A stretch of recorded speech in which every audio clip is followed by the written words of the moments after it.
Welcome to the Swift Half, your weekly session of chat from the UKOCR and adventure running scene.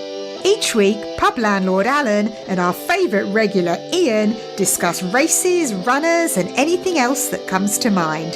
So pull up a pew, pour yourself a drink and join us for the Swift Half. Ian, my friend, it's Swift Half. Welcome, how are you? I'm okay. Actually, Alan, no, I always say I'm okay. I'm under the weather. I've got a bit of a cold and that. But yeah, I'm happy to be here because everyone knows that alcohol is the correct way to deal with the cold. Too right it is.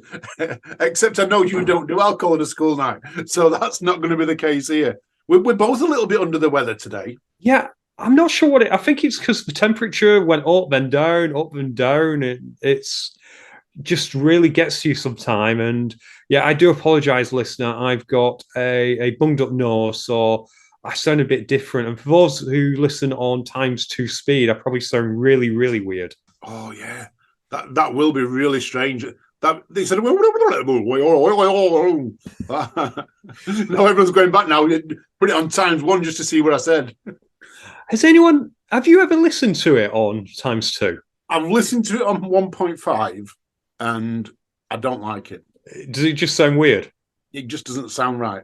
And I just can't picture you talking like that and me talking like that. It's just not the same. Even I've tried to listen to Matt B. Davis on 1.5 and I can't do that either. No, I'm always been a one time speed. I am curious what listeners do listen to us on either 2 times 1.5 or can you do 1.25, I think? I think you can, yeah. I think you can do 125, 152.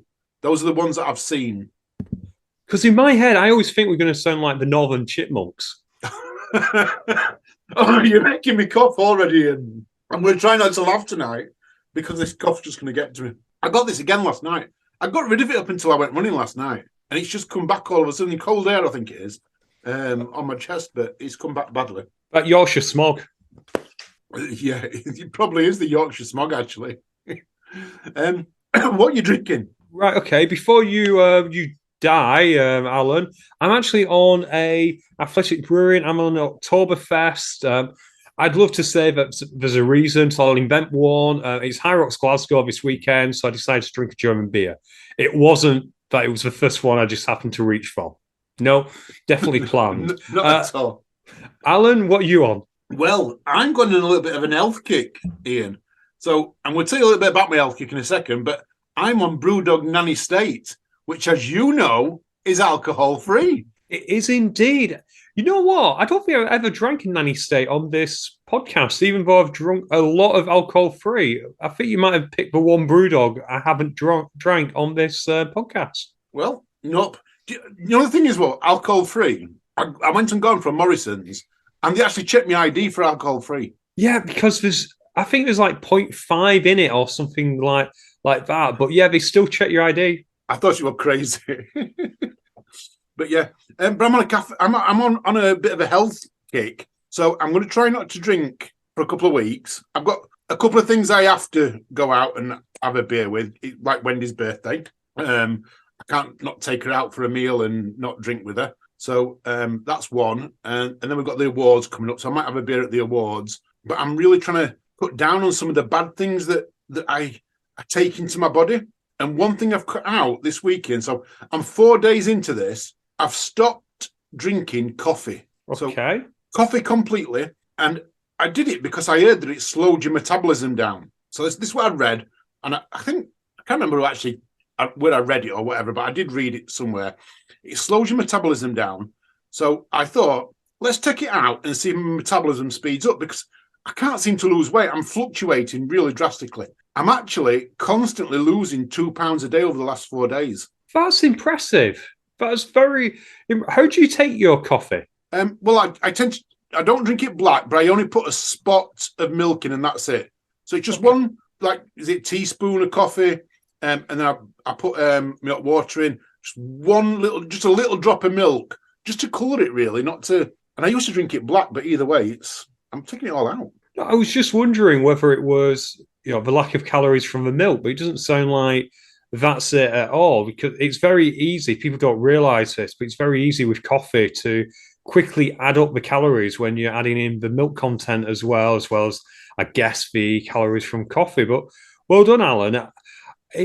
How do you feel in terms of the lack of caffeine? Are you replacing that with anything? No, I'm not. I'm not replacing it with anything at this moment in time. Yesterday I was hungry. I felt really hungry at one point. But I got some water, so I'm actually drinking loads more water. I guess I'm drinking probably 8-9 pints of water a day while I'm at work, where I would normally drink 8 or 9 coffees, and I really would drink 8 or 9 coffees while I'm at work. It's a dangerous habit to get in with an office job. It's very easy because it's almost like being in a pub and people doing rounds, isn't it? That people are like, "Oh, do you want a brew?" And you're just helping them avoid work for a bit longer, because the more cups they have to make, the longer they can take. But it's so easy, isn't it, to get yourself caught in 8 or 9 coffees a day? Exactly. I don't make cups of coffee in the office. I'll tell you why. And I've never ever made a cup of coffee. Well, wherever I go, I always make the 1 cup of coffee, and then no one ever will ask me to make them again. And my dad told me this trick with my first ever job. I got a job in a sports shop, and he said to me, "They're going to ask you to make the coffees." He says, "So mess everything up. Someone who wants it weak, make it strong. Someone who makes it strong, make it weak. Put sugars in, don't put sugars in, everything." Done that. In that shop, I was never, ever asked to make coffee again. And everywhere I go, I've always stuck by that. I don't get to make coffees in. No one ever asked me. Is there nothing, not nothing, is there something a little bit deceitful about that? If you actually can make a coffee, I don't get asked to make them because I don't drink coffee. So I legitimately, I'm terrible at making coffees. But I don't know, just doing it deliberately, I don't know. Yeah, no, I am deceitful. I just don't. I don't ask other people to make me one, and when someone else offers me one, I've never said to them, "Go and make me one." I'll go and make my own if I want one. But yeah, especially when I used to work in the sports shop, and there used to be like 20 people there, you're trying to make 20 cups of coffee. It wasn't a very good job. No, I think in our place, I think COVID's kind of like put paid to that now. Most people won't. Because when COVID came, there was an edict that you could only make a brew for yourself, not to spend too long in the kitchen, that kind of thing. And people have kind of like carried on like that. So there's not really, people might now transition to do maybe 2 or 3 brews, but having a brew tray now just doesn't happen. No. I always wanted to work in an office where someone came round with the tea trolley with cakes and that on, but I never ever got to do that. So you wanted to work in an office in the 50s? Yes, I did. Yeah. I probably could have with my age. People know.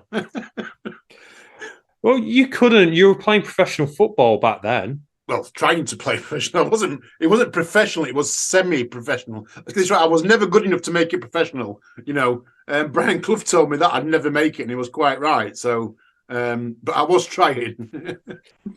That must be a badge of honor to be actually told by Brian Clough, "Yeah, sorry, son, you can't do it." Exactly. What?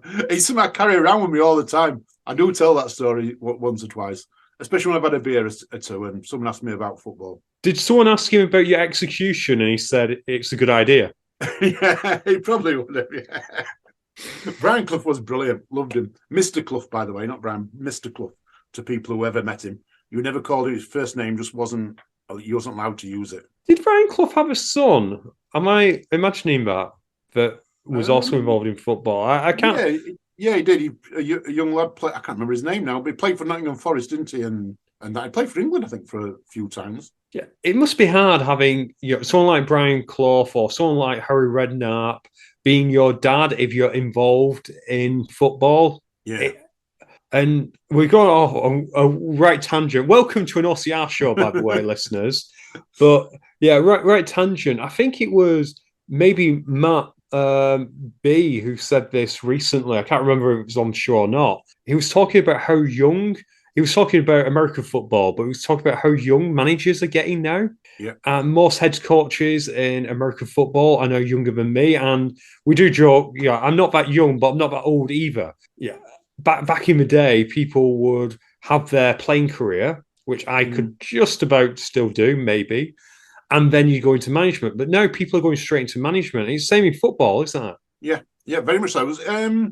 Alex Ferguson's son, he became he does still manage, but he manages in the lower leagues. But he's managed quite a few good teams and took premierships and not premierships, taken titles, league titles and that. I can't remember his name either, his first name, but yeah, somebody Ferguson. Something Ferguson, and yeah, like he started young, and a lot of them are just starting young now. You've got these almost child prodigy football managers, so it's an interesting time. It's definitely interesting. Right, shall we talk about some running? Let's talk about Park Run, because we saw this. You sent me this link. Dulwich Park Run this week, absolutely amazing. First of all, Zach Seddon, who is an obstacle course racer, a professional obstacle course racer. Can we say this? Sure. He is a Olympic obstacle course racer. Olympic obstacle course racer because he does steeplechase. So obstacle, he can legitimately claim. Wikipedia says steeplechase is an obstacle race. So he can claim to be an Olympic obstacle racer. So whether he does or not, I've no idea. I've never met him. And I'd love to just say that to him to probably get the look of what on earth you're talking about. But he went to the Olympics in the 3,000 meter steeplechase, and then he's gone to Dulwich Park Run. And ran a 14:38. Yes, incredible. But that's not the most incredible thing about these results, is it? No, it's not. It's not. There is 18. No, in fact, let's get this right. So there are 25 people run a sub 17 minutes. There are more PBs at this park run than ever. There must have been some special get together that was organised by someone, because all I'm seeing is PB everywhere. I've got to feel sorry for third place. I'm going to say third place here, Ian. James Hancock ran a 14:47 PB and only got third. Well, it's not a race, but yeah, can you imagine 14:47 and getting token number 3? That's absolutely crazy. Was there some organised PB run at something for this weekend at this race? Because there was a lot of PBs. I have no idea, but what I do know of is a lot of athletes. We think it's a fast course anyway, don't we? I think Dulwich is a fast course. But when I run a park run, we know I'm between the 28 back in the day and the 30. Where would I have finished in Dulwich Park Run? Give me a 29 flat. Where would I have finished? 29 minutes. Oh gosh, I'm going right down here. We're up to 400 already. So, there we go. If you ran a 29 dead, you'd have got 440th place. 440th place. Isn't that crazy? And it's not like there's 1,000 runners at this event either, is there? What was there, about 600, Alan? How many? 577. 577. 577 and a 29 flat, which isn't a bad one. I know lots of good athletes listen to this and think of 29 as being slow, and it is to you, but it's also faster than a lot of other people, and it puts you right in the bottom 1/6 of the park run.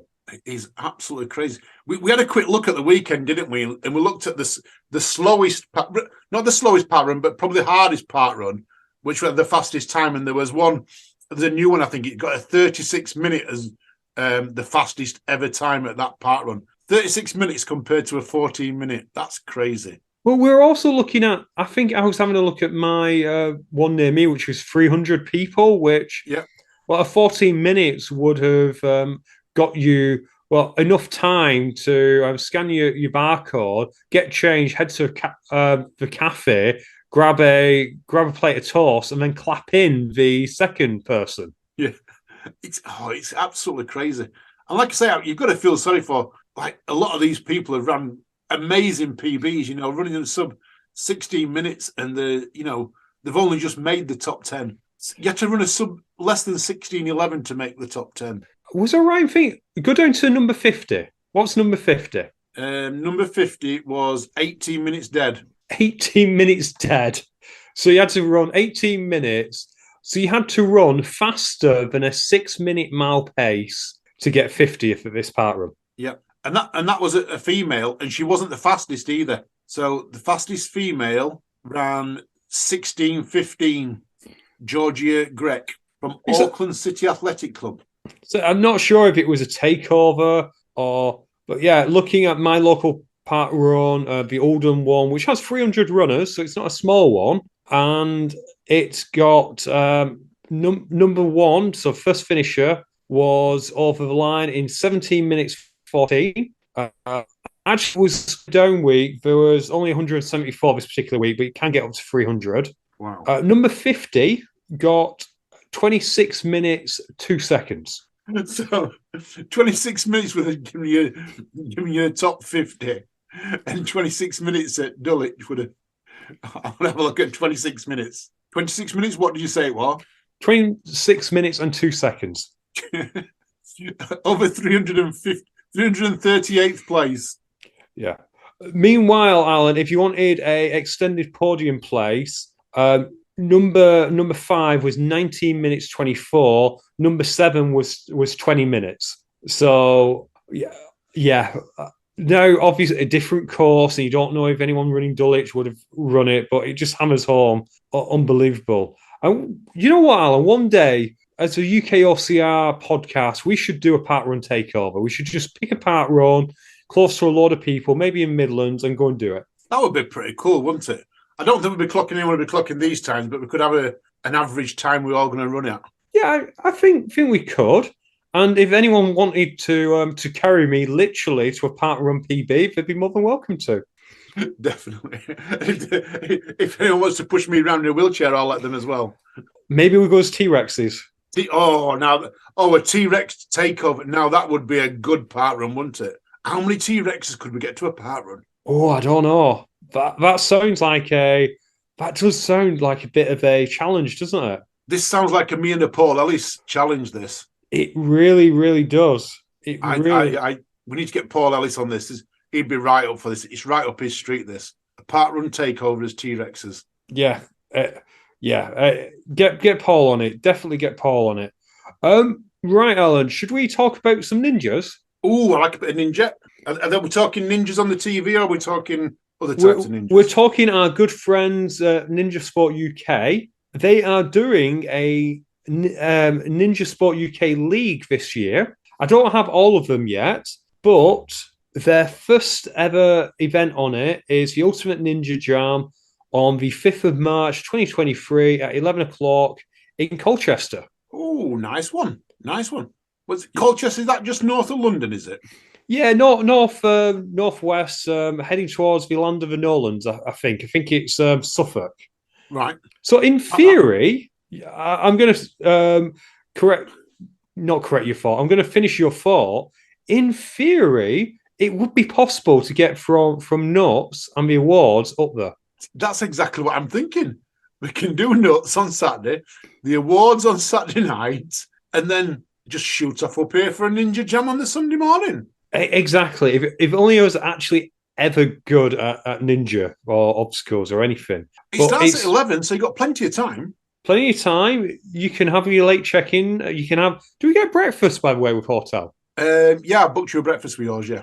Cool. Have breakfast and then head over. But competitive fee is only £30. So, yeah, definitely go out. We probably should reach out to some Ninja Sports guys and find out a bit more about this Ninja League, because I will admit, this took me by surprise. I just saw it advertised and it's like, oh, cool. And we need to find out what events we're doing. 3 stages, a challenge round, a speed round, and a final round. So is this like the little bit like that you saw when you went to... What was the one in Liverpool you went to? Oh, you put me on the spot now, but... Oh, Henry's. Henry's place. Yeah, HC Ninja. HC yeah, Henry's put Ninja. Yeah, I think Yeah. it would be like that. It does look like they're probably doing it. So you do all 3 stages. So you're probably not getting eliminated. If I'm getting this wrong, ninjas, please get in touch and correct me. And there are prizes on the day, and you get points for the NS UK League 2023. I like it, Ian. I like it. Ninja Obstacles UK. Like it. Great spot, Ian. Great find, that. Absolutely great find.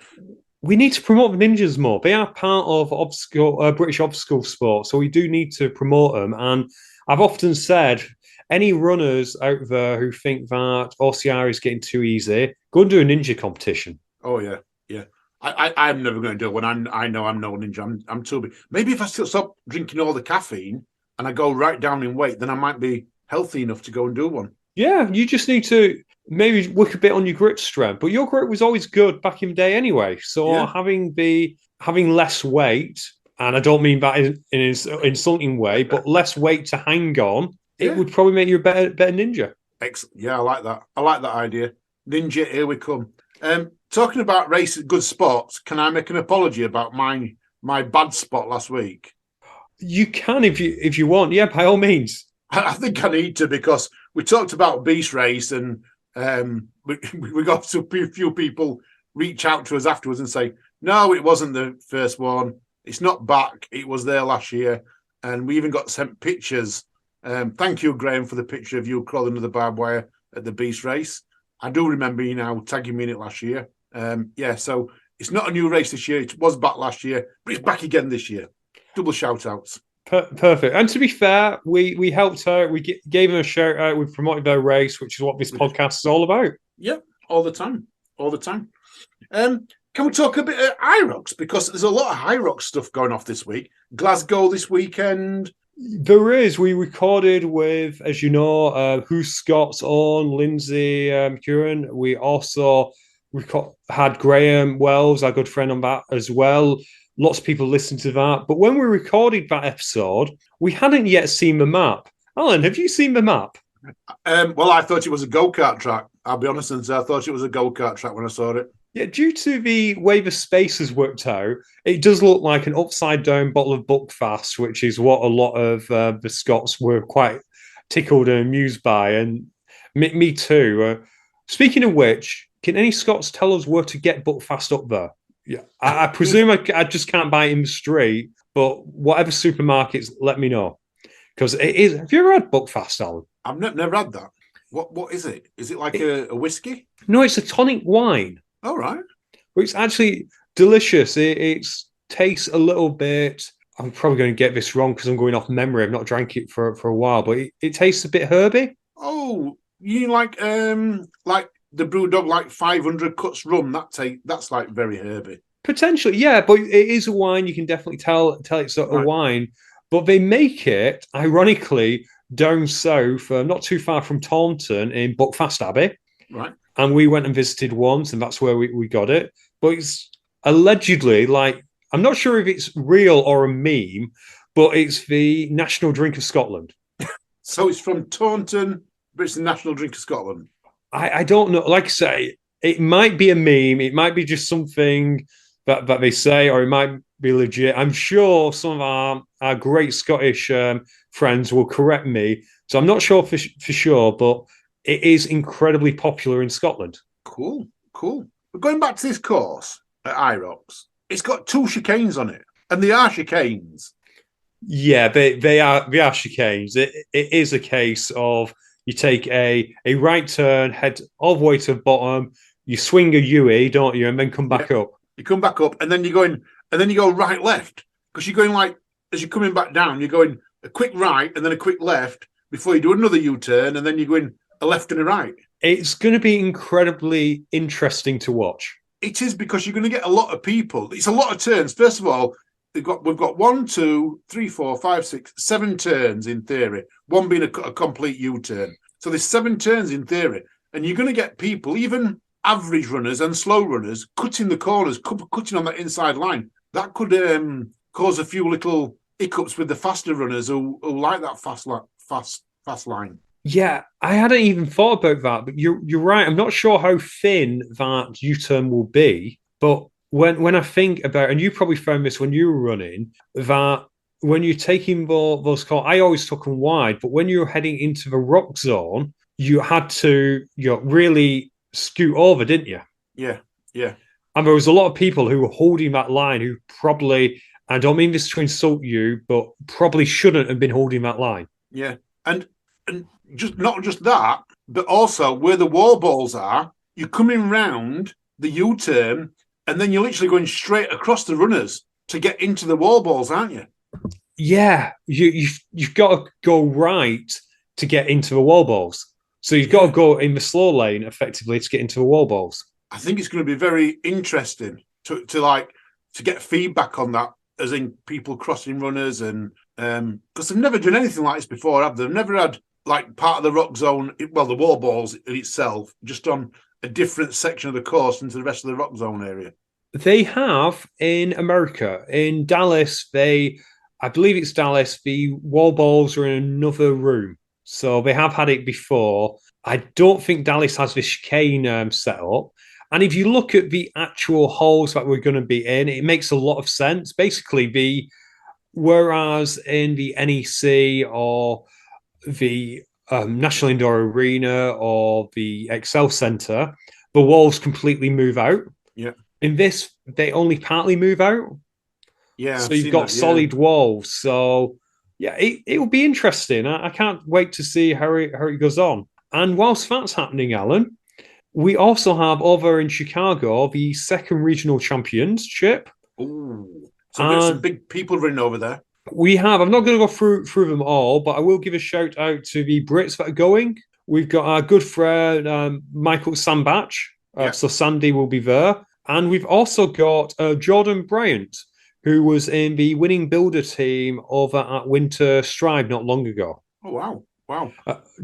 Jordan will be a bit more of a dark horse, so to speak, because he's not a well-known name. I want to say he's like top 20-ish, maybe a bit below. It's rolled down to him. But he got off of the sport, and you take it, wouldn't you? Definitely.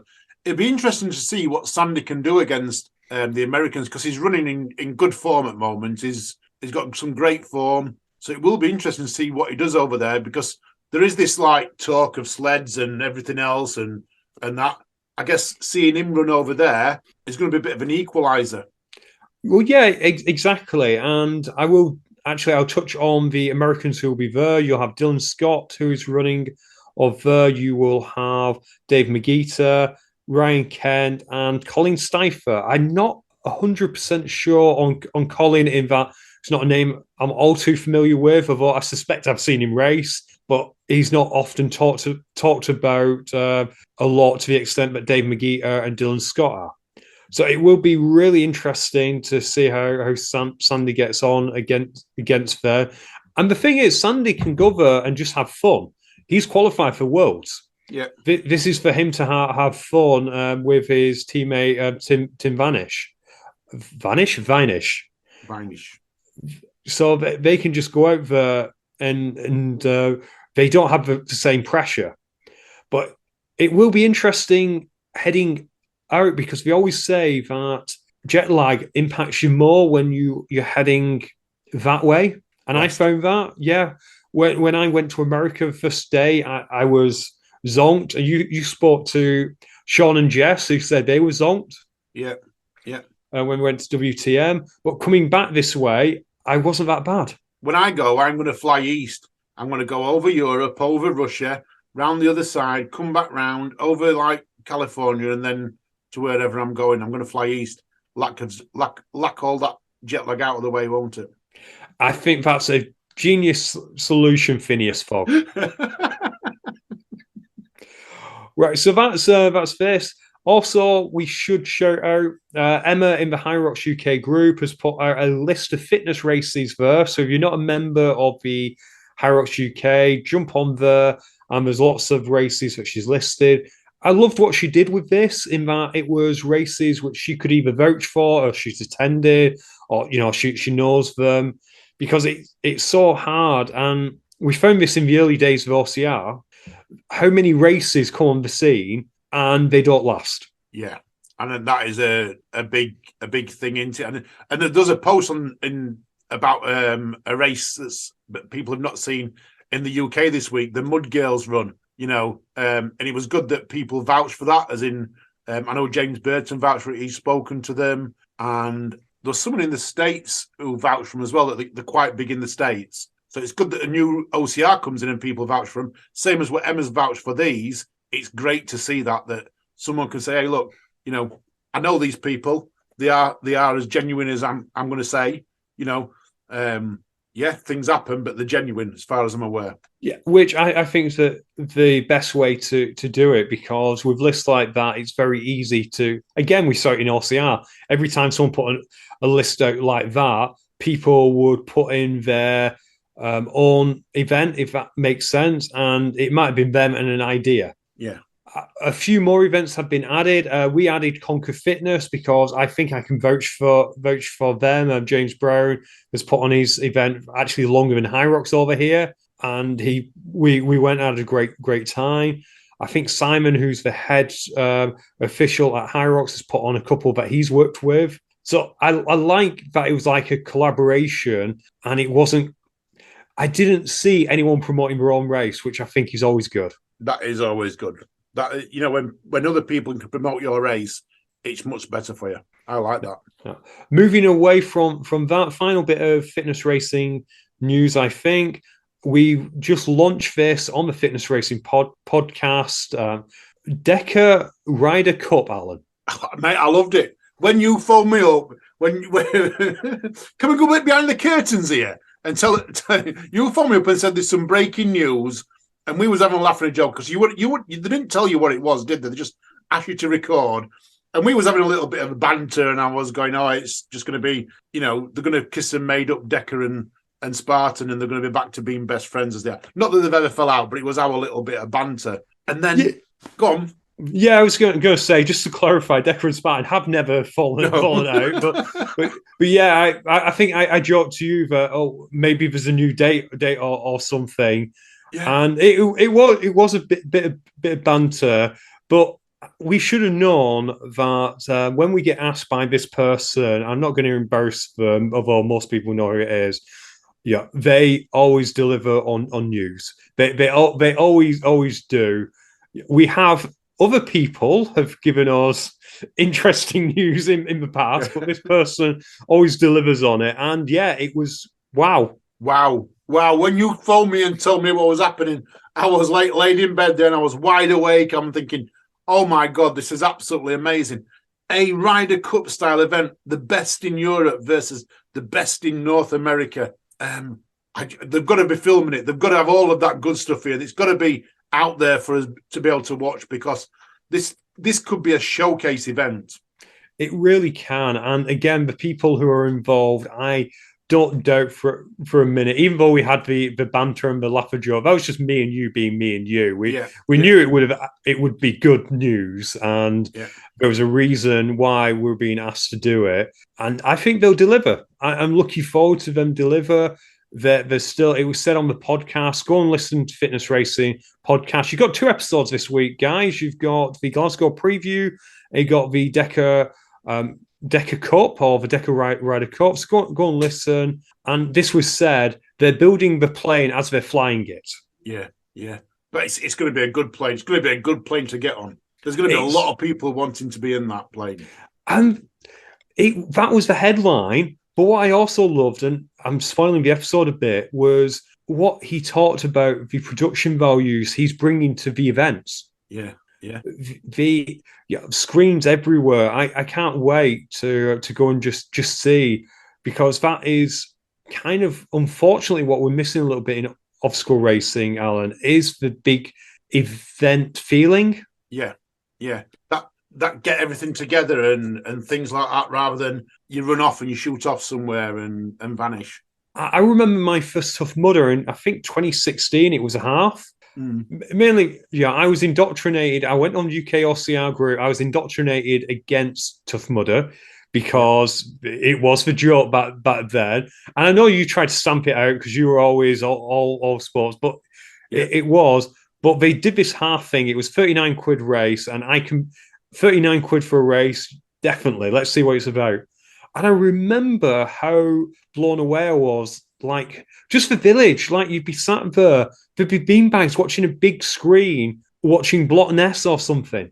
Yeah, and Spartan did that, and Nuclear did that, and I think we missed that a little bit at Tough Mudder now. That big screen where it's fixed on one obstacle, or even if it was alternated between obstacles, because it's great for spectators to see what's going off.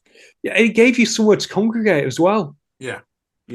So I do miss that. And no doubt it costs a ton of money, and that's probably why we don't do it anymore. But that's kind of like, and like I say, will history repeat itself? Will these fitness races blow too much money and not make it back? We don't know. We have no idea. We're very much on the cusp of it. Yeah, a good friend of ours. Should we name him? Yeah, go on. Yeah, Will reached out to us shortly before recording and said that even his gym has started adding high rocks type movements into their boot camps. I've just told him, I've said, just say no. Absolutely, particularly if it's lunges. Definitely say no to lunges. No lunges. Lunge free zone. Yeah, lunge. That should be the meme. That lunge free zone. Oh wow, we can make a t-shirt there. Yeah, with a big circle and a line through it. Absolutely. And we were talking a second there about Tough Mudder. Know your limits on Instagram. Love this. We spoke about the Tough Mudder Innovation Lab the other week, and know your limits. If people don't know them, they are really good at designing obstacles.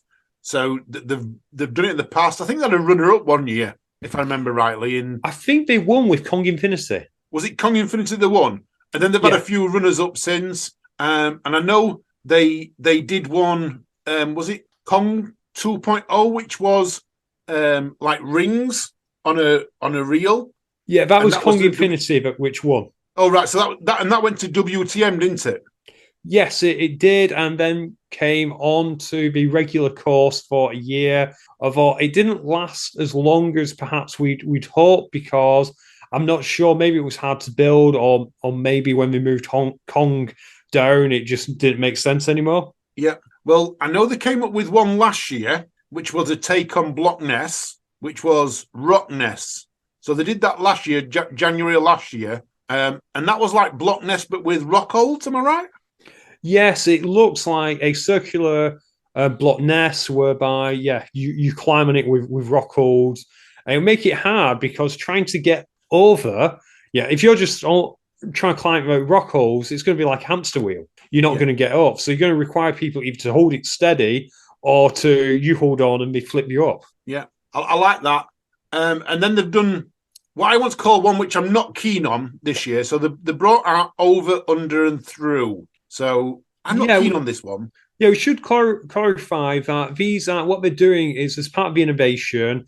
I think every Sunday they're releasing one. So we've got over, under, and through, which was one. We had Rock Nest, which they released. They've also had one recently, which is like walk across the balance beam, and spectators can throw stuff at you. I love this one. This one, especially it's got duck hunt written on it. It's got the word duck in it. So that's good enough for me. But yeah, a balance beam over water and people throw water bombs or whatever they've got to throw at you. I love it. What a thing for spectators. No, exactly. And I'd be very surprised if in the not too distant future, we see some of Know Your Limits on actual courses. The only quite sad thing for me is I search back through the hashtag because Tough Mudder have told you to hashtag this. Yeah. And there's not a lot on it so far. And those that are on it, they're getting a handful of likes. And it's slightly upsetting because we see how much effort people are putting in. Yeah. Yeah, they are, aren't they? There's a lot of people putting some really good effort into these. Yeah, that's bad. I don't like that. Yeah, people maybe should like them. Yeah, maybe as the season takes off, more people will do it. Maybe not enough people are following that hashtag yet. So follow that hashtag, which I want to say is, I will go and find it because that's a little bit bad of us to promote a hashtag. And let's just go on Know Your Limits if it actually works. Is it TM Innovation Lab? I think you're right. Yeah, it is TM Innovation Lab. So follow that hashtag if you can, and go and like some of the obstacles because there are some really Yeah, of course, there's ones that you'll have a look at and be like, oh, I recognize that from Ninja Warrior. Like someone put like the spider wall on and called it Spread 'em, which hilarious name, but not really original. I think you're going to get a lot of people who will have done an obstacle course race somewhere or other and will fetch that idea to life. I want to see a real original one, which I do believe Duck Hunt. I think that's very original, that throwing stuff at people while they're trying to balance. it's a bit of a mixture of two things. So yeah, I do like that one. I want to see something really innovative. I want something completely new, but I don't know what it is. I've been thinking of things as well, and I've got a few ideas, but I just think it needs something completely new. In fact, I'll tell you my idea, Ian. So this was my idea, and if anyone wants to steal it, they can do. So I was thinking, if you can imagine a wall that's inverted, yeah, but you have to traverse across it, yeah. So it's got a ledge at the bottom, and you traverse across it, and you put your hands on a bar that is like out in the front of you, yeah, and the bar it moves up and down, and it's not all in one line. But you've got to lean forward, and the wall, because it's inverted, makes you lean forward to it, and it's over water. That was my idea. I thought it was something a bit different. I think that's really interesting. And yeah, if someone could put that together, definitely enter it. Yeah, I don't want just enter. I would love to see something like that. So pretty longish wall. I'm thinking about 5 meters over water, where you put your feet on a ledge at the bottom of the wall, but the wall leans forward, so you've got to lean forward with it. Backs to the wall, something like that. Oh yeah, backs to the wall. That sounds like a great name for it. Yeah, I like that. But yeah, I thought of that. I've got a few others, but I want to keep some of myself, because I can build some myself for my race. Well, that is true. That's very true. Should we also, while we talk about social media, Spartan Race UK has been highlighting the ultras this past week, which was really good to see, because I don't think the Purple Spartan gets as much press as it should do. No, it doesn't, does it? And it is good to see that they are giving a little bit of love to the ultras. They must have a new intern that's an ultra runner. Maybe, but you know what? What I loved about it, Alan, is how they also highlighted some of the athletes as well. Yeah. Yeah. So we saw, for example, on a recent post, was it Naomi Mitchell? Yeah, we saw Naomi, who was apparently an ultra newbie, which was a bit weird to me, because we know she's been doing OCRs for a while. Yeah. And we also had Benedict as well. Benedict Norton, beg your pardon, who was deemed as their ultra fanatic. So, yeah. Are you doing ultra this year, by the way? My plan is, so Katie Joyce can't make one, so we spoke about me taking her place of her. I think we're going to try and transfer it, that's all. I don't know if we've transferred it yet, but I am planning on going down, and that'll be the same time as the big race, the British Obstacle Sports Championship race. So it'll be that weekend that I go down. According to Spartan, you'll face the Farmers Carry out. We know you can do this. Yeah. We know you can do Farmers Carry. The box, right, which I presume is just watching TV. You can do that. I can do that. Vertical cargo, which will be a cargo net vertical. Yeah, I reckon you can do that. And Stairway to Sparta, which sounds like, well, I presume it's an escalator. You're fine. You'll be absolutely fine with all of these on. It sounds perfect, mate. I'm loving the sound of this already. Although Spartan always has a twist, so I think there's a twist in here. What's the twist? Well, do you know your landowner? Yeah. Maybe he's involved in this, and that's who you've got to carry. It's a literal farmer's carry. No, that would be evil and nasty. It would be fun though. Yeah, it would be fun. It would be fun. Talking about fun, Jack Carpenter had fun this weekend. He did. I saw he went to well, it looked like Lapland, but I don't think it was Lapland. It was Poland. He went to Poland and ran in the Run-Mageddon race. The Run-Mageddon race. See, that kind of reminds me, we've been talking a lot about past year. That reminds me of 2012, when every obstacle course was the hardest obstacle course that you'll ever take on, but achievable for all ages. Yeah. Well, this wasn't achievable for all ages. It was really a really tough race. He went over because they are doing well. He went over to take liberty. I'm not going to tell you why he went over, because I've recorded a podcast with them. Yeah. So anyone who wants to listen to it, yeah, it'll be out on Monday. It'll be out for patrons earlier, but it'll be out on Monday for the public. And we talk about why they went over, and we talk about the race in there. But if anyone ever did Judgment Day, this was similar to Judgment Day in the terms of the layout of Judgment Day. So, yeah. So what was Jack's number then? Was he 2560? If it could have been 2560, Or I maybe don't know what it was. or maybe 24601. 24601. Is that the magic number? It is quite a famous number. People who know what it is, I probably said it completely wrong, but people who know what it is will get the reference, and if not, just Google it. So, Alan, it's coming in fast, and I was surprised by this. February is always a quick month. We know this. I didn't realize that Winter Notes and BuzzFeed Awards is actually only 3 weeks away. Oh, isn't it coming around so quick, Ian? It's it's flying round. Any listeners in here who's not paid me, by the way, check your messages. Yeah, please make sure you do, because I personally, Alan, I had this thing where I thought, oh, it's March. That's months and months and months away. You know, when you're in December, it seems such a fact. But it's the first weekend in March, isn't it? Yeah, the first weekend. We are literally 3 weeks away. That's all. Do you reckon we should start blowing up balloons yet? Well, I'm not blowing no balloons up here, and I'm telling you, there's going to be no balloons from me.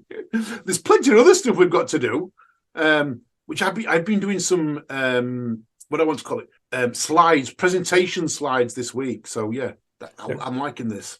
So you're getting presentation ready. The voting has no seat. Did we ever actually announce that voting was over? We must have done. Yeah, I think we did at some point. Yeah, we must have done, but the voting has come to a close. Us two, I think, know who the winners are, unless you change it at the last minute. I'm kidding, listener. It's independently verified.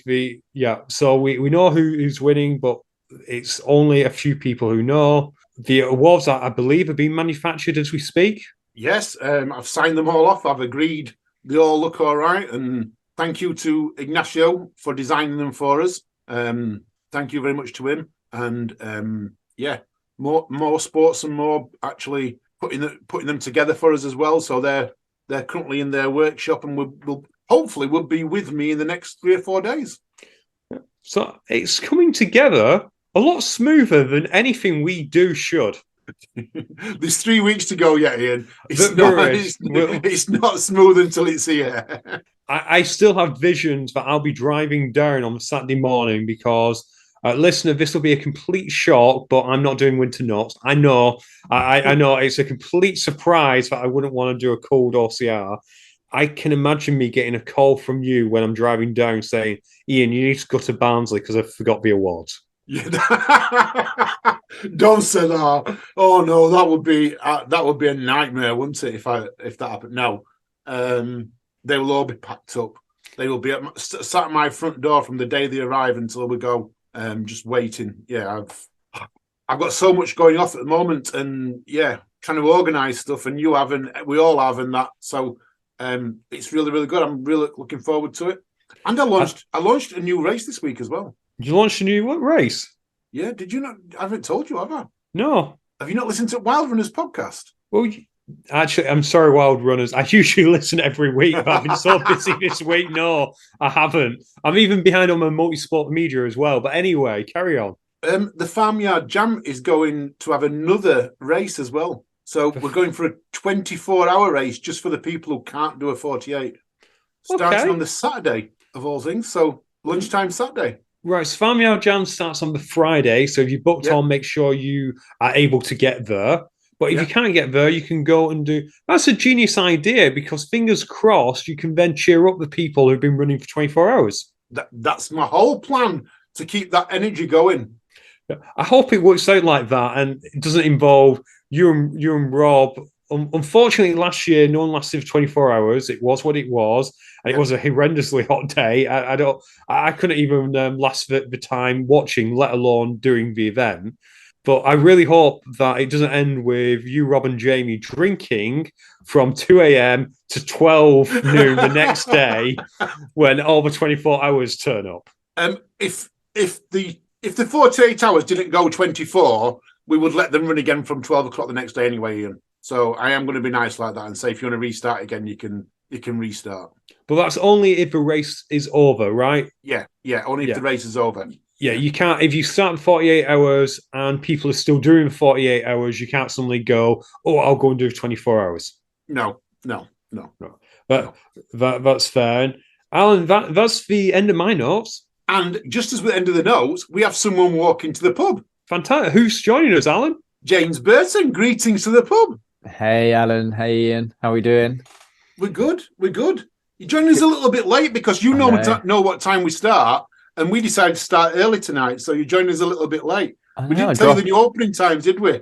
A drop in, you're almost finished, but good to hear about Farmyard Jam. That'll be good. I'm hoping I'm going after 24 hours. I can get a bit of a pick me up from some new athletes. That'll be good. Good plan. Yeah, I think it's the right way to go. We just want to get more people there, and a couple of feedbacks have said that they can't do the 40As because it starts on a Friday, but they still want to do it. So we thought, let's open a 24-hour Saturday.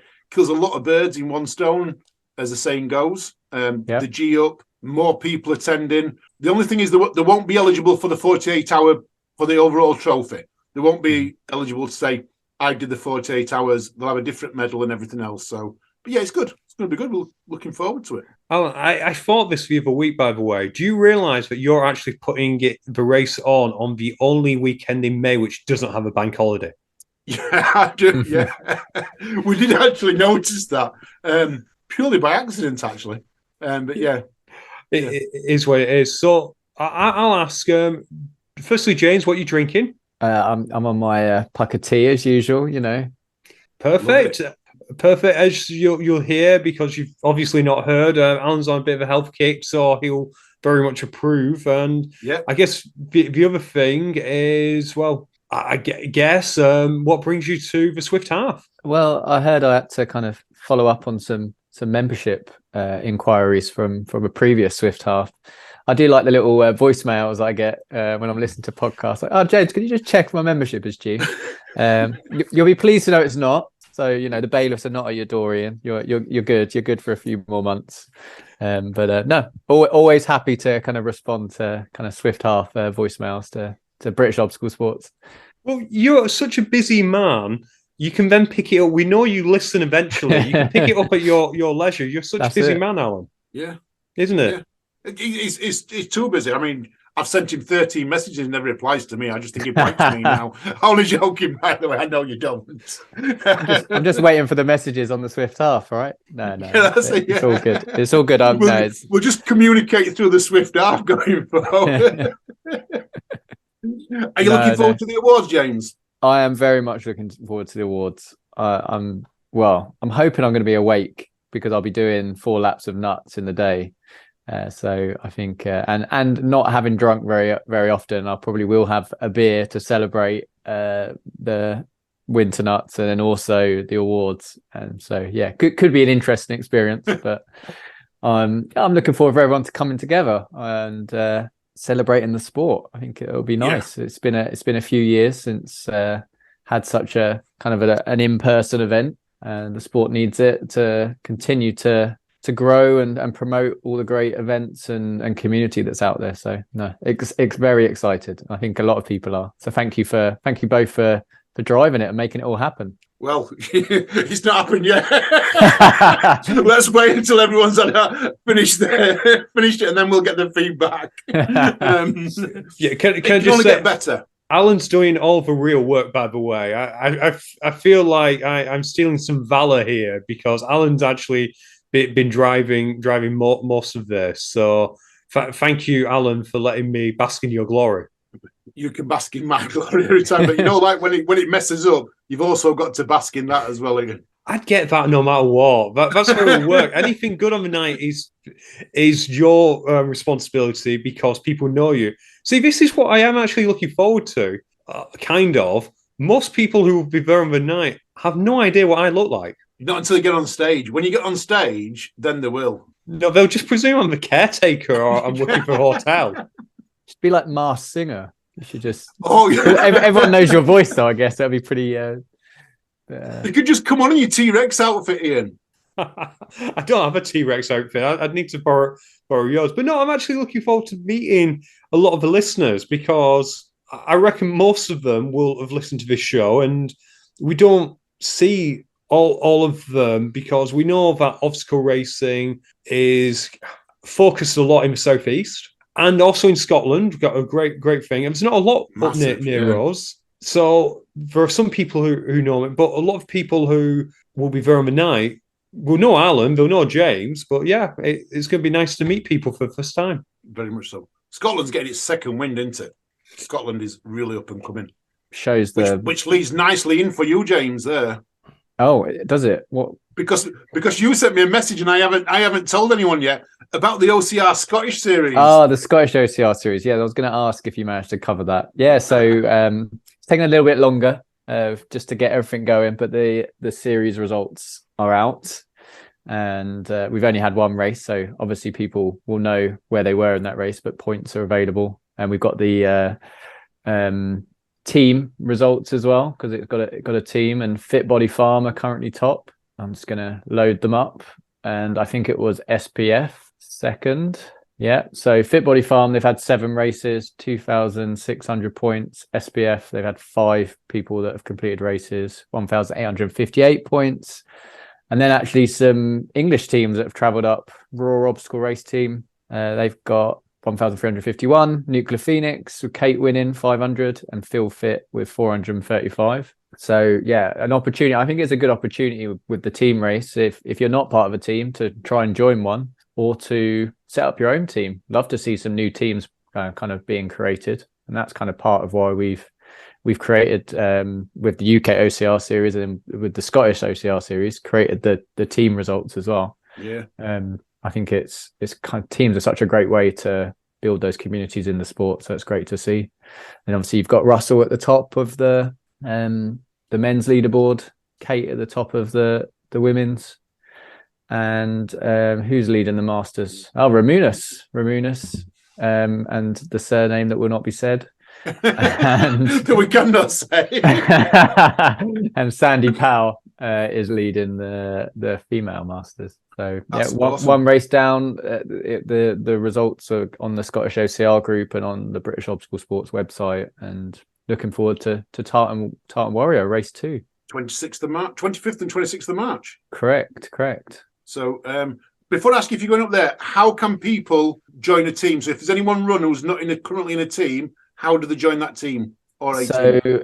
If they took part in the first race in McTuff, they've got 14 days to submit their team. There's a link that will be out on the post basically to submit it to British Obstacle Sports.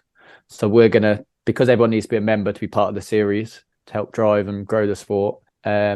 Essentially, there's teams are associated with your membership. So once you've done that once, it will also apply for the UK OCR series, any other events that teams are involved. So essentially just a Google form that you need to complete. And you need to do that ideally as soon as possible, but at least 14 days after results are published for each event in the series. Cool. So we're saying they've got 14 days from Friday as this goes out? It'll be Thursday off. So it might have been yesterday. Whenever the results are out, we'll give people. Whenever the results are out. Because it's taken a little while. We've just had to get new kind of data kind of set up, and Fergal's been helping again with that. And there was a little bit of a delay with the results, and yeah, just getting everything new set up. It's taken a bit longer, but they're out finally, which is good. You've got a great team there, haven't you? You know, the people who help out at British Obstacle Sports are amazing. That's what it's all about. It's including you two as well. It's such a I know it's a voluntary effort on the British Obstacle Sports side, but so many people are getting involved. It's one of the things kind of wanted to just jump on and catch up. I think January's been a bit slower on our side. I think people like myself and Dave and some of the other team have essentially had life responsibilities getting in the way of getting this sport going. So things have been a bit slower. So thank you for everyone's patience. But still kind of plugging away. There's some good news. If people didn't catch it in a recent update, we spoke to the UK sports councils and they were ready essentially to have a pre-review of our pre-application. So We've only got to wait. We're only waiting on our numbers, so we can't technically submit a pre-application, but they know we've kind of developed, they can see the structure, they can see our growth of our membership. So they're going to review our application, our pre-application, and give us some feedback ahead of time, essentially. So they'll review our constitution, review our rule book, and then when we get to our 1,650 members, and we're only 550 members away from that now, we hopefully would have already answered some of their feedback, so it should hopefully speed the process up. So that's great news from a governance perspective. And then there's a lot of exciting things ahead with the national trials, the championships, the junior and the adult one. But do want to kind of give a call out to the wider community if anyone does want to get involved from a voluntary perspective with a committee or helping with the social media or kind of some of the administration within British Obstacle Sports. Do reach out to me. We're really keen to, one, be community led, which we are with all the volunteers that are involved now, but also two, just open up to as many people as possible who want to get involved. And even if it's half an hour a week or an hour a week, it can be big or small in terms of the contribution, but it all counts. And I'd actually say more longer term, there are board roles available in the future as well. So next year there'll be elections again. We need to go through with the current board to see who would like to continue and stand. But certainly if anyone in the future wants to be kind of involved at a board level, now's the time, if you're not already involved with British Obstacle Sports, to get involved, because we're not obviously going to recommend someone for election who's never kind of been involved up to now, because it definitely should be people that are involved already with British Obstacle Sports. That's such a good point, because it's so easy. I've seen it in other sports. People join and they spend the first 6 months of their membership almost throwing away everything that's happened before then, because they know how to do it best, and it ends in disaster. I've seen it in so many other sports. That's not to say people can't come in with new ideas, but it's a good idea to know what currently exists, and then you can decide, maybe what you like, what you don't like, and you can probably start making changes like now, even from non-board member, if you spot something 100%. that you don't like. I think you buried the headline there, by the way, James. Did I hear you say you're 2/3 of the way there now? Membership wise, Yeah, so 1100. We just kind of hit that milestone, so we are getting very close, and the season hasn't kicked off yet. I guess I would put out to the community that March is a big renewal time, so we've got about 300-400 people that renew in March. So yeah, please renew your membership 1 year, 2 years. I think it's £25 for a 2-year renewal. So inflation beaten, and can lock in until 2025. But it's really important. One for my sanity, just chasing people to renew. But two, there's so much work being done by a lot of the community to grow the sport. And I know money is tight, but £25 for 2 years, and I think it's just over £1 a month. And I think hopefully everyone's seeing all the hard work and the progress that's being made as well. So it really does make a difference. I think at the awards, Ian, what we need is a flogging station. So anyone who's expires on the 1st of March and hasn't renewed it before the awards, we tie them to the flogging stand and we flog them until they get their credit cards out and pay.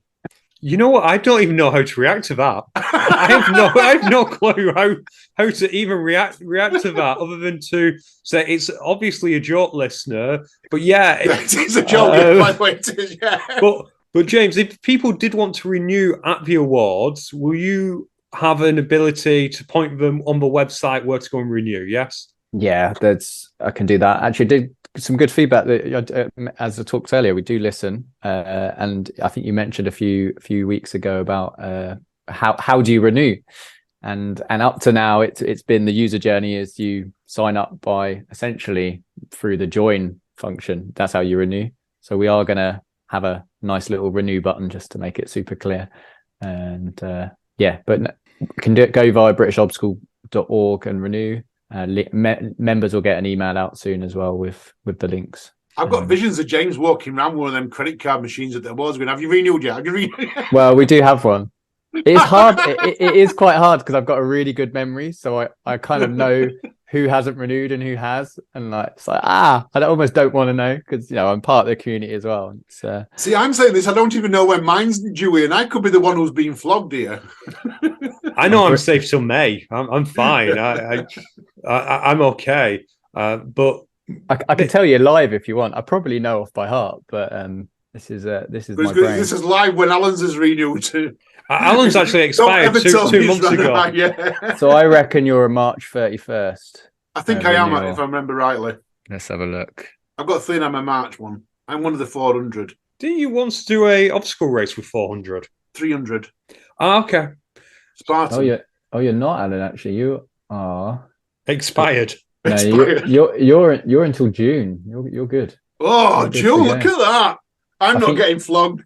I think you. I think you must have done one of our 15-month renewals at some point, so you're off schedule. But that's good. All good. It's good to spread the risk across the year. Too right, too right. Whenever I'm due, just if it ever pops up, flashes up on your screen, just message me. I'll just send you the money.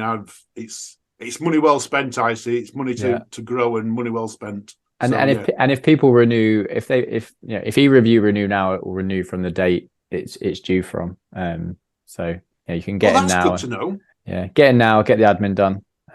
Obviously, if someone's got their membership, you can't extend it until 2040 at the current prices. But if you're in 2023 and you're due, you can renew it now, and whatever date it's due, it will renew from there. So yours will go to June, whatever, 2025. If you did 2 years or 2024. That's quite good for people to know that, because some people have like what they call flush months and some have lean months, don't they? Depending on March for me is going to be a bit of a lean month, come end of March, because we've got the awards and I've got several things I've got to attend myself and that. So I'm going to spend quite a lot of money in March, whereas I know this month in February I've not spent a lot. I've actually got quite a lot left over from my January wage, so it'd be easy for me to.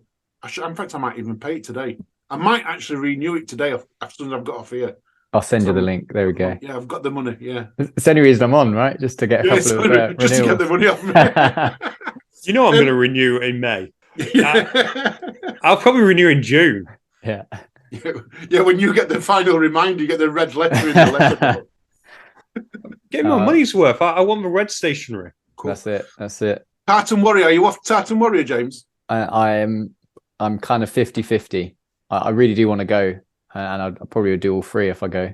I'm just working out. I coach my son's football team on Saturday, so Saturday morning. So there's only so many Saturdays I can miss. So just seeing if I can miss that one.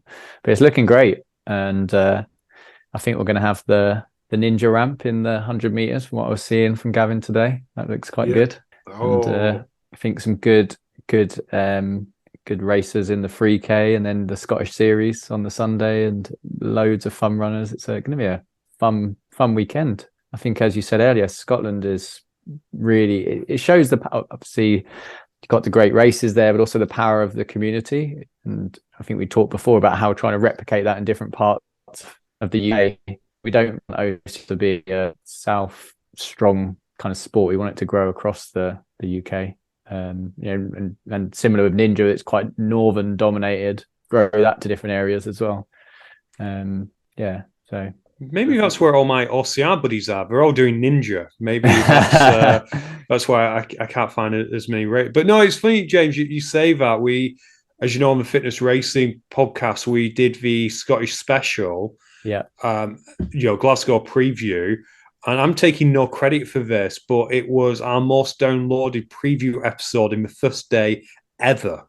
Wow. Which just goes to show the power. Well, it goes to show the power of Graham and Lindsay, to be fair, but it goes to show how much appetite there is north of the border for these kind of events. Because I know there's always a bit of a thing about, is high rocks obstacle sport. I think it depends who you ask, depends whatever. It doesn't really matter. What we can agree on is the same people are attracted to both. So it just shows me that there's so many people wanting that kind of event. And hopefully anyone who's doing Glasgow High Rocks this weekend who hasn't done an OCR may listen to that and think, oh, what's this Spartan thing that is going on about? And cross-pollinate. And that's what we're hoping for, isn't it, Alan? 100%. Cross-pollination will fetch people into OCR, and OCR people will go that way, but we can do both. They can do both, which is exactly what we want. It's that compromised fitness, isn't it? Of stop-start. Yeah, definitely the skill set's similar. Cool. What has British Obstacle Sports got coming up then on the calendar? Because you've always got courses coming up and things like you must have things coming up, James. So I did want to quickly mention, so we've got another level 2 OCR coach course that's coming out, but also in addition to that, the gym instructor qualification as well. So to be a certified coach, you need to do the OCR course, but you need to have like a strength and conditioning or a gym instructor certification as well. Quite a lot of people haven't got that, but British Obstacle Sports can now offer that through Dave Peters and Sean Wild. We've got the AIQ certification and as a kind of awarding body. So the dates are on our website. It kicks off on March 18th, but I think you can do it within 3 weekends, essentially 3 days at Rumble Fitness. But it's for that specific course for the gym instructor, it's £299. Yep. And that's about at least £200 saving off most gym instructor costs. Wow. I know Lindsay was saying that she was doing one recently. It was £600, for example. So we're really discounting that down. We just need to cover our membership fees of AIQ essentially, and just cover a lot of things there. The coach course, the OCR coach course, is £99 if you've already got your strength and conditioning or your gym instructor. But yeah, look on our website under coaching. You'll see all those details. We also have our first Ninja course pilot. So that's a level 2 as well. It's kind of less open, but if Ninja coaches are interested in doing it, they can reach out, because we're essentially doing it as a pilot to start with. And that's going to be February 26th at HC Fit in Liverpool. And it'll be great now we can offer both OCR and Ninja. There's so much similarity, but obviously Ninja goes really into the technicalities of the obstacles and that kind of level, which you would imagine, especially with the more kind of furthest fastest, where you're doing really, really difficult obstacles. And that grip strength and finger strength training that's required. So that's good. We tend to be running the technical officials courses just before any big event. So we'll probably do one before Winter Nuts, before Tartan Warrior. And we have a volunteer course as well, which is completely free, that we're going to be putting dates out for. So yeah, stay tuned for that. And then we've just got so many events this year. We're busy, aren't we? Busy. And we've just got sorted the national team selection policy went out and everything, and now we're starting to get athletes signed up into the team agreement to officially join the national team. So the 100-meter national team, all the people that got automatically selected, they've got their team agreement, so they're going to start popping up on the website. And OCR European Championships and the 3K and 12K, those athletes are going to start getting kind of officially selected and is be on mine the in the post? Well, you've filled out your application, so I'm just going to go qualify. There's 5 athletes. Get down to Nuts or Tartan Warrior 3K or Nuclear Challenge Cup. Could be you, Alan. Could be. I like how you say so serious. To be honest, yeah, you've got as good a chance as any. You've got to win it. What is it? 50 or 55? Which one? I know you're in. I'm 54 at the minute, so I'm 55 in. I'm actually 55 on the 25th of March. So well, there we go.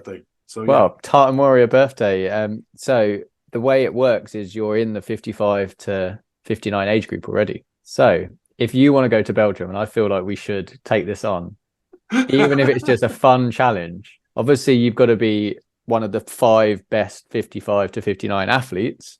But if you can get in that mix, which, you've got a few months of training, I think we should sign Alan up here. What do you think? It's making it sound really good into you.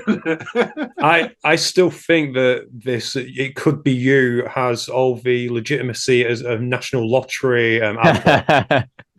And that's exactly where I think it is. I've not actually checked out. Have you actually looked at the 55 age group in terms of their times? Because I haven't. So maybe you should and just see where you fit. I have not ran competitive for years. I'm not even going to even think about running competitive again. I'm back. I want to get there. I want you to help people over the obstacles. I've got my own personal challenges, especially like ETM and the ultras and that. But if it's an OCR now, I want to be the person who's at the back, helping people over, making sure people are safe and doing all that type of stuff in an OCR now. That's where my goal lies in an OCR, with the exception of probably ETM, I would have said. I can see a hashtag come along, get Alan to Bruges.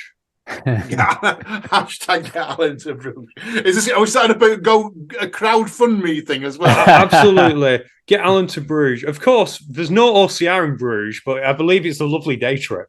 It's a lovely day trip. I like that. You're just going for the beers. So Exactly. Yeah. Last thing I had on my list I did want to mention, and we have announced the date already, but the British Junior OCR Championships, October 22nd.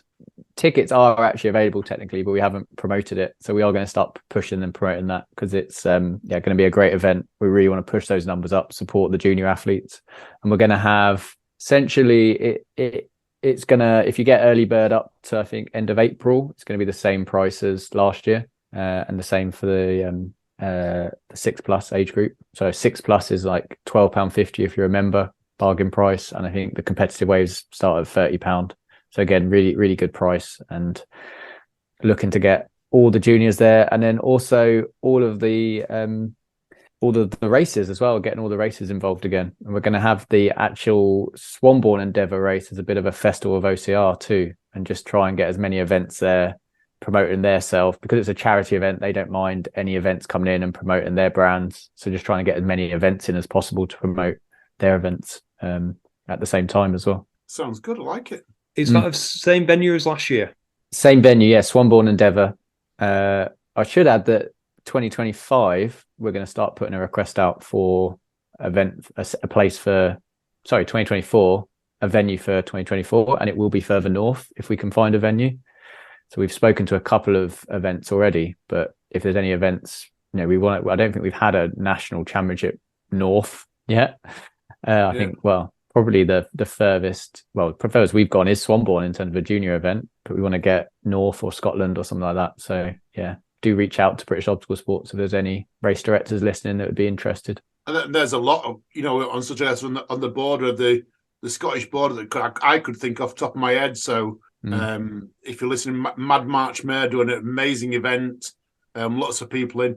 Probably have to step up their obstacles a little bit, but absolutely just outside Exham, great event there.